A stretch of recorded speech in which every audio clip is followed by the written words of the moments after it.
I mean, I ran to the front of the aircraft, and the plane was still moving, and it was on fire. Obviously, what goes through your mind is, I mean, is this going to, consume in 2 seconds or not?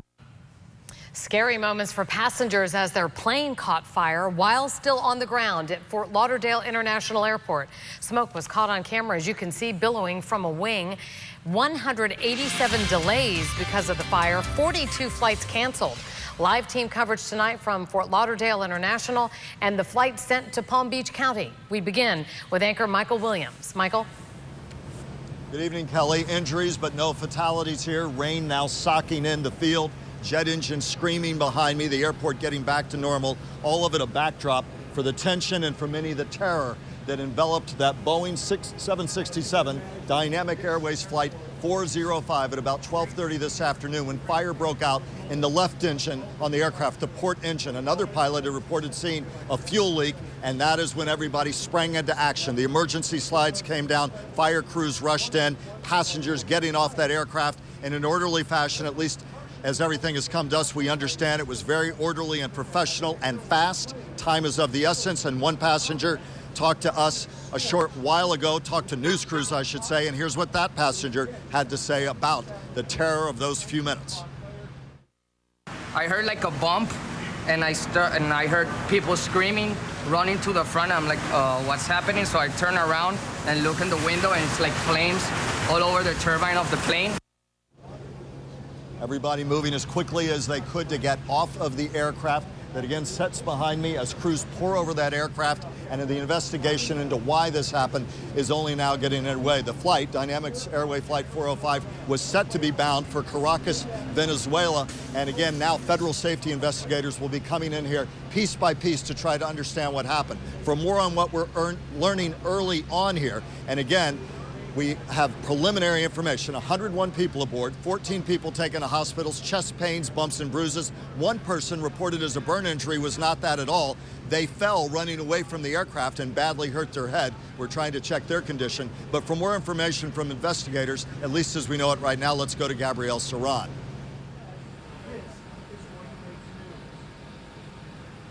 Michael, there's still a lot of things happening on the runway. I'm still seeing emergency crews surrounding that Dynamic Airways flight. They are sweeping the area for potential debris. Minutes ago, I spoke with the airport spokesman. Now, no word on when the north runway will reopen. Right now, flights are taking off from the south runway. Now, take a look at this picture. Around 12:30 this afternoon, flames tore through the left wing of the Dynamic Airways passenger jet as it was taxiing for takeoff to Venezuela. The Federal Aviation Administration is investigating how that plane caught fire. Investigators say a pilot on another plane noticed fuel leaking from the aircraft. Within minutes, the engine of the plane caught fire, and about 100 passengers were on board. All were quickly evacuated using emergency slides. Very traumatic situation, even though it appears everything went well, this it would shake someone up that's on the aircraft. I mean, if you look out your window and you see a fire, that's not what you want to see. As many as 15 people were injured. One person was treated for serious burns. Again, no word on when the north runway will be back open. Tonight, both the FAA and the NTSB are investigating what caused the left wing of that plane to catch fire. We're live in Fort Lauderdale. Gabrielle Saran, WPTV News Channel 5. And again, the aircraft over my shoulder as we continue to look on and see air traffic and aircraft starting to move around that part of the taxiway. Charlie Keegan, my colleague, joins me now, and you not only talked or have sound with passengers, but you also talk to people who in the terminal suddenly are witnessing this developing before their very eyes. Right, it was a hard scene to miss. I spoke with a private pilot who was on the airfield or near the airfield and says he saw just thick black smoke billowing up into the air, and he knew exactly at that moment that this was something serious. This was going to be a bad situation. And now we're hearing from the 101 people who were on board some of the tales that they said from being on that plane when it caught fire. Really hard to imagine an engine catching fire while you're inside of an airplane, and the chaos that goes around with that. We're hearing that they were hoping that the fire department could just get there as quickly as possible, and then we know that the inflatable slides came off on the side of the airplane and they got off safely that way. But we are hearing that there was a bit of a mad dash to get off that plane in the moments after the engine caught fire. I was terrified. What's going on. Like I had people in front of me and I started like pushing people, and when I slide down, I bump into someone that was down in the floor because we couldn't see. Like if I slide, I didn't know if people was in the floor or not.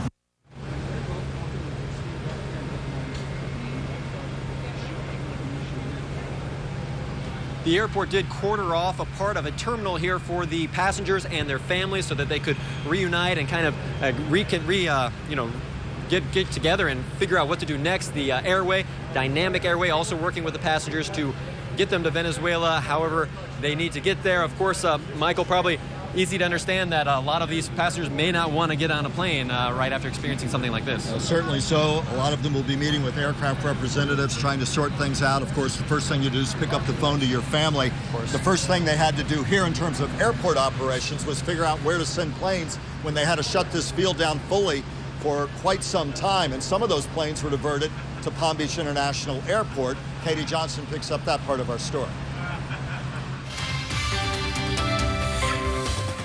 Well, we do know that 5 flights were diverted right here to Palm Beach International Airport. 2 of those flights, American Airlines flights, one from Washington, D.C., and one from Charlotte, North Carolina. The passengers on board those flights are actually being bused down to Broward County. The 3 other flights, though, 2 JetBlue flights, one from Jamaica and one from New York City, and a Allegiant Airlines flight from South Carolina. Those flights have come and gone, on their way now to Broward County, only waiting here on the tarmac for a couple of hours. And we can't stress this enough. If you are flying out of Fort Lauderdale Hollywood International Airport tonight, make sure you check ahead with your airline to make sure your flight is on time, because this is sure to cause some delays there. That's latest from Palm Beach International Airport. Katie Johnson, WPTV News Channel 5.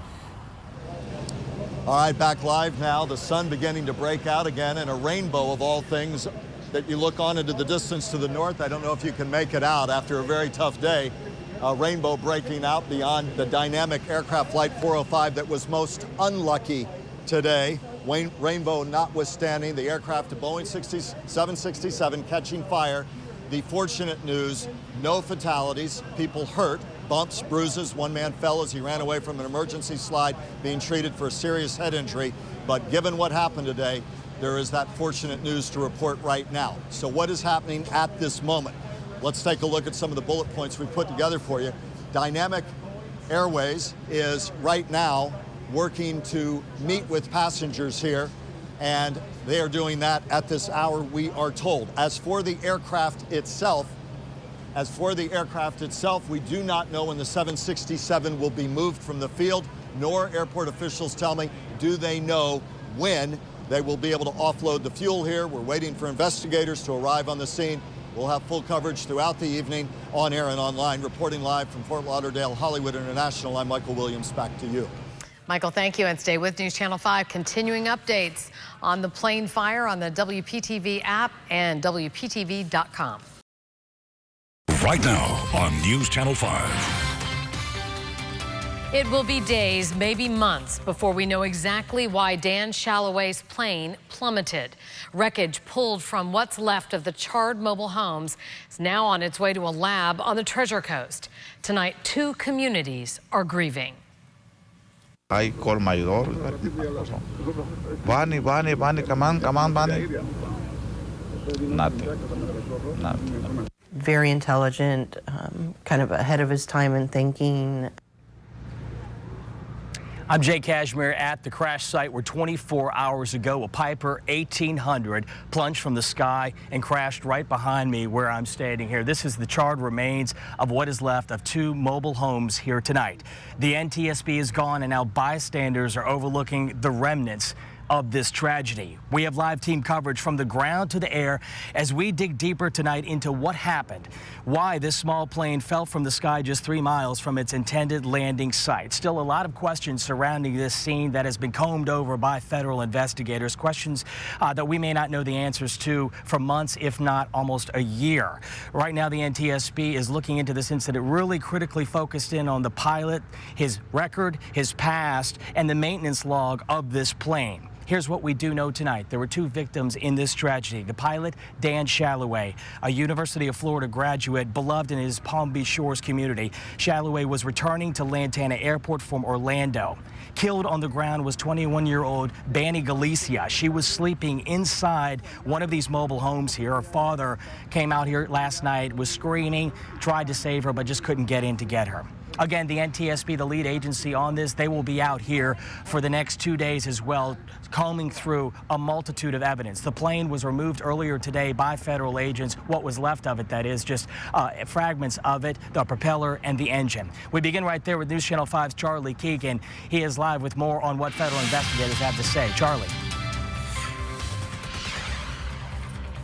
The big question is what caused this plane to come down and crash right here, catching 2 mobile homes on fire and killing 2 people. Now investigators have to truly piece together this puzzle. Investigators calling in the heavy equipment. This after we get an up-close look at the burned remains of what's left after Dan Shalloway crashed into a mobile home, killing himself and 21-year-old Banny Galicia. We're very fortunate in a mobile home park that it wasn't a larger, and only two homes were affected. Investigators from the National Safety Transportation Bureau tell us Shalloway was heading toward the Lantana Airport from Orlando when he crashed. We're going to pull all the fuel receipts that he may have filled up either in Orlando or here before he took off. I guess it was a round trip. I don't know when he departed, but that's what we're hearing preliminary. So we're going to determine how much fuel was on board. Investigators trucked off the plane's engine, totally charred. Next, they'll figure out what route Shalloway took and if he was in communication with anyone. They'll also look at surveillance video of the crash. I do want to send out our sincere condolences to the victims and the families of this tragic event. Most of the investigating will now happen at a lab up in Fort Pierce, but the NTSB officials said that they may be back out here tomorrow. We reached out to the company, Flyers Incorporated, which owns the plane which crashed, for we wanted details on this plane's history and maintenance inspections, but we have not heard back. Jay, we'll send it back over to you. All right, Charlie, thank you very much. Well, one of the key elements surrounding this is the intended landing site for Dan Shalloway. He was trying to get to Lantana Airport, as Charlie mentioned. Right now, we want to send it up to Jason Hackett. He is live inside Chopper 5 with a bird's eye view of the proximity, just how close the intended landing site is to the crash site. Jason. Jay, as you said, we're hovering about 1,200 feet up in the air right now above you guys down there on the ground. And even from up here, you can see all the devastation that was left behind after that plane crash yesterday. Let's take a look down there just to give you some perspective. From where we are above the scene, Lantana Airport is about 2 miles south. In addition, the airport is about 6 miles south of PBIA. Now, just a few hours ago, I spoke with an airport employee. They told me that Lantana is a fairly active airport. You have planes coming and going all the time. They have no set schedules and no control tower over there. He also tells me that it is an easy airport to land at. It's a triangularly shaped airport if you take a look out there. 3 runways, each runway with 2 different names depending on what direction you're taking off in. And also speaking to that employee, there was no confirmation as to what runway that pilot, Dan Shalloway, was set to land on. Jay, back to you on the ground. All right, Jason, thank you very much. Well, a lot tonight, remembering the 2 victims of this crash. Pilot Dan Shalloway was beloved in his small community, and the impact of his life is certainly being felt tonight. We want to send it to Katie Lagrone right now with more on the impact he had on his community. Katie. Jay, Dan Shalloway's family in disbelief tonight as friends share his remarkable life. That's his daughter serving. Actually, that might be Dan in the background. Yeah, it is. It's hard to believe. Palm Springs Land Development Director Kim Glass Castro points to the pilot she called a colleague and friend. Well, I've known him, for over 20 years professionally, and it's the last 6 months I got to know him more personally as our daughters are playing volleyball together. News of his death came early this morning. It's just, shocking. We'll be looking at the experience of the pilot. We'll be looking at the weather that he may have flown through. While the NTSB and the FAA have yet to confirm the identity of the pilot who crashed into this Lake Worth mobile home Tuesday evening, friends and family confirm Dan Shalloway was a single person on board. so close to his home in Palm Beach Shores after a business trip in Orlando. Awful, awful, heartbreaking. Today, the town's mayor spoke for his family. Dan loved to fly. We actually had plans to get together in the near future and do some local flying together. A licensed pilot, Shalloway loved being in the air, but water is where this career engineer made his biggest contribution, encouraging the state to buy rock pits to store water. Very intelligent, kind of ahead of his time in thinking. Shalloway also dabbled in land development, real estate. He was co-founder of Machine Gun America, an Orlando-based tourist attraction. But those who knew him say Dan was most devoted to his family, a wife, son, and 10-year-old daughter, now forced to say goodbye too soon. He's going to be missed.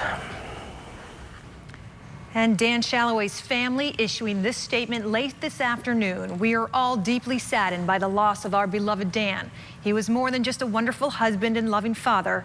He was a tremendous leader, consummate mentor, an exceptional entrepreneur. It could take several more days before federal authorities can officially confirm Dan Shalloway's identity. Katie LeGrone, WPTV, News Channel 5. Jay, back to you. Katie, thank you. From one family's tragedy to another, 21-year-old Banny Galicia was sleeping inside her mobile home here when that plane crashed into this area last night. Her father identified her last night. The outpouring of support from this small little community was apparent as well. Tanya Rogers now with more on the community's impact, how many more friends and family are coming out talking about her life and her legacy. Tanya?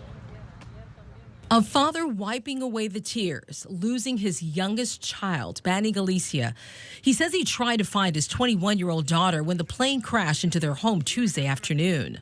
Bonnie, come on, Bonnie. Nothing. Her sister is also in shock. Jerry Galicia says before the crash, her sister wasn't feeling well. Banny decided to stay home instead of going to her college class. She had a happy life, and she had lots of friends. We went back last year to take a picture at the same spot. One of those friends is Stephanie Martin. The two met when they were in middle school. I met her in 7th grade in art class.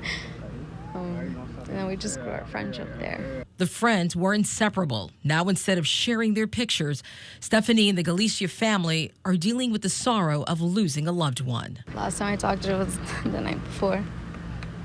And I would have never thought that would be the last time. Tanya Rogers, WPTV News Channel 5. Our hearts and prayers go out to both families tonight. And this little small community here rocked and jolted over what's happened over the past 24 hours. Many of them standing around, dozens of them, in fact, looking at this tragic sight behind us right now. And as darkness falls over it, so will a somber mood. I'm Jay Cashmere in Lake Worth. Back to you. Jay, thank you. Yeah, the destruction behind you is just startling. Thanks for your reporting. Again, the pilot identified as Dan Shalloway so far. What's left of the plane he was piloting yesterday is at a lab in Fort Pierce as investigators begin to piece together exactly what caused this. You can watch all of our news reports surrounding this crash on our app and on WPTV.com.